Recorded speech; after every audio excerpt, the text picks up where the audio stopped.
मटर को चुनने का कारण पता लगाएंगे, जो कि पेपर में क्वेश्चन भी आता है। तो पहला कारण है गुणसूत्रों की संख्या। मटर के पादप में गुणसूत्र की संख्या पाई जाती है 2n14, मतलब 7 जोड़ी। कितने गुणसूत्र पाए जाते हैं? 7 जोड़ी गुणसूत्र, या फिर टोटल 14 गुणसूत्र। दूसरा कारण है कि जो मटर का पादप है वो वर्ष भर संवर्धन संभव है।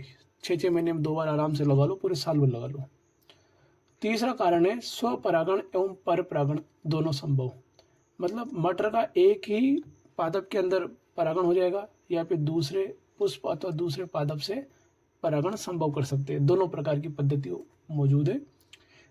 चौथा जो कारण है वो है 14 शुद्ध वैरायटी उपलब्ध थी। कितनी? 14 शुद्ध वैरायटी। वैरायटी का मतलब होता है प्रकार, किस किस प्रकार का पादप हमें प्राप्त हो सकता है विशेष गुण के आधार पर। तो टोटल शुद्ध 14 थी। वो किसके आधार पर थी? वो थी 7 विपर्यासी लक्षणों के आधार पर। एक विपर्यासी लक्षण कितने जोड़े होते हैं? एक जोड़ा। कुल मिलाकर कितने? 2 गुण, एक गुण अलग और दूसरा गुण अलग। ऐसे करके एक विपर्यासी के एक जोड़ी लक्षण होते हैं, यानी कि टोटल 2 लक्षण होते हैं। जैसे एक विपर्यासी लक्षण है 7 में से तने की लंबाई, तो तने की लंबाई के 2 गुण हो गए। कौन कौन से लक्षण? एक तो लंबा, दूसरा होना। ऐसे 7 के टोटल कितने? 14। इस प्रकार 14 शुद्ध वैरायटियां उपलब्ध थी किसकी? उद्यान मटर की। ऐसे ही दूसरा है पुष्प का रंग। कलर के आधार पर पुष्प का रंग कैसा होता है? बैंगनी और सफेद। पुष्प स्थल अक्षीय एवं अंत्य, एक्सियल और टर्मिनल। बीज का रंग कैसा होता है? बीज का रंग या बीज चोल का रंग, बीज का रंग होता है